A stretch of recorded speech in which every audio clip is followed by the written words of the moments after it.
Well, the internet has talked ad nauseum about the soft girl era, femininity, toxic femininity, a value woman, a value man. There's a concept that I don't often hear that is talked about, which are the phases of womanhood. And I wish I would have known about some of these phases when I was much younger, maybe in my teens even, when I was struggling to understand myself and why I was going through the phases that I was going through.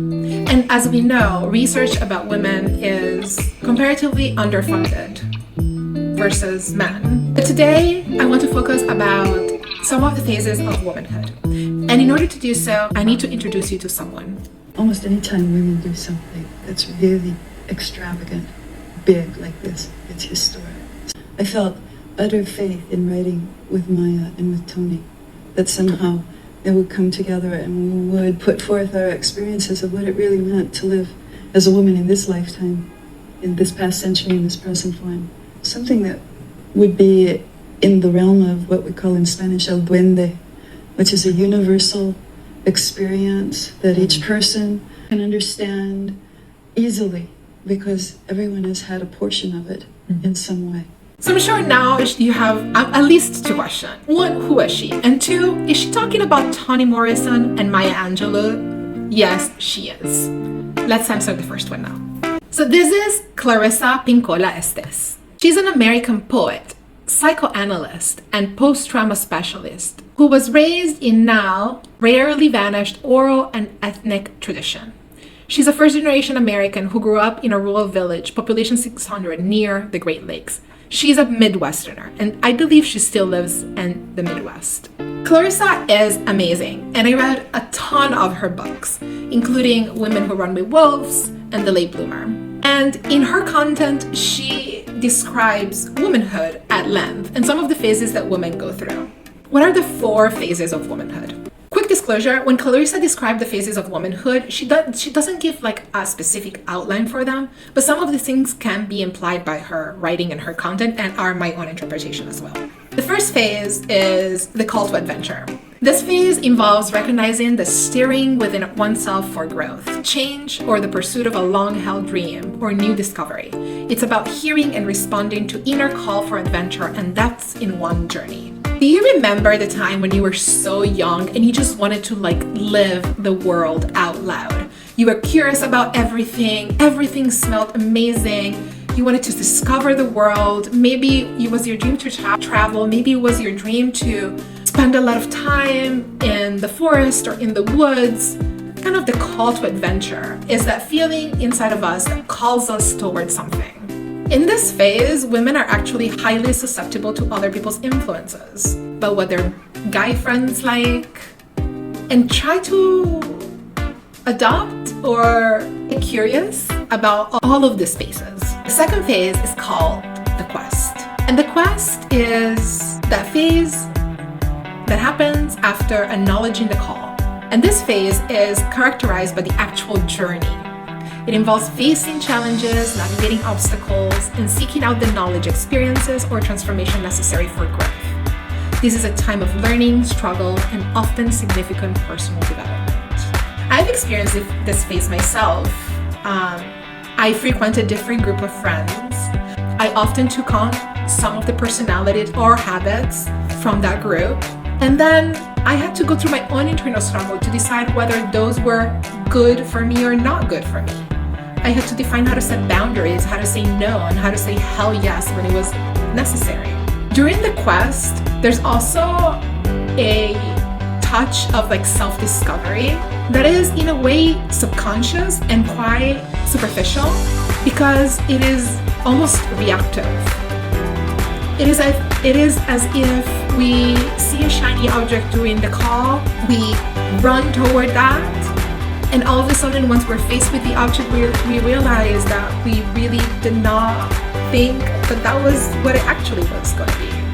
Or maybe we found that we loved it so much and we dove deeper into it. This is the quest, the reaction to all those external influences that are happening in our lives on a daily basis. These phases are also not strictly linear. So you may find yourself in one phase and then going through the same phase again, and then pushing over to the next few phases and then going back into the next phases, and also in different type of moments in your life, you may be in different phases. The third phase is called the descent. The descent is a pivotal phase that involves going inward or facing significant challenges or losses. The descent is a deep, often difficult journey into the self, where one confronts fears, shadows, and perhaps grief or loss. It is a time for deep reflection and transformation. Descent is a hard phase. I would also argue that it is one of the most rewarding phases women have in their lives. And yes, it may happen that you may have multiple of these phases, but the descent is one of those phases that marks you for the rest of your life. During a descent phase, you may want to hibernate. You may feel like you're a hermit somehow. There's a lot of time spent within oneself and understanding oneself. There's a lot of silence. And done wrong, a descent phase can also be extremely chaotic and almost neurotic for people that do not understand what you're going through. During these phases, people will no longer recognize you for who you were and will try to figure out who you are trying to be. A lot of people are going to push because you're changing, you're evolving. And because of that, during this phase, there's a lot of shedding that happens. The shedding of friends, of family, careers, hobbies. And this shedding, what it does, it creates space for new things to happen, which then leads me to the last phase. And the last phase is called the return. The return, having gone through the trials and tribulation of the descent phase, is a phase that signifies the return to the world with newfound wisdom, insights, or gifts. The return is not merely a conclusion, but a beginning, as the individual now integrates her experiences into her life, potentially embarking on a new path or assuming a new role with a greater authenticity and power. Return phase is almost a juxtaposition of the quest. If during the quest you were reacting to what was happening externally, during the return phase, you're proactively acting on your inner instinct. You're purposefully choosing whether you're going right or left. You're hyper-connected to your body, your mind, and your spirit. And in not so many words, you're elevating your consciousness.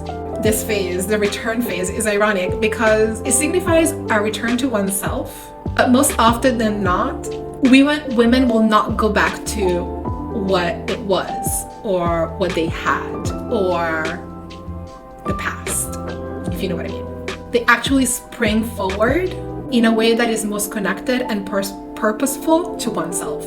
There's great power in all of these phases. I particularly find that there is a lot of power on a return phase because it's the rebirth after the death.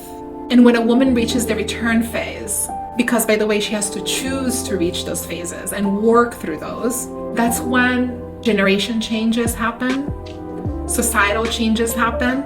That's when we really, truly see the power of femininity in the world. I'm a 30-year-old something, and I'm going through my own discovery journey. And through this journey, I'm sharing concepts with you about what it's like to not having a corporate job and trying to figure out my life, but also the challenges that I'm going through as a woman in this world.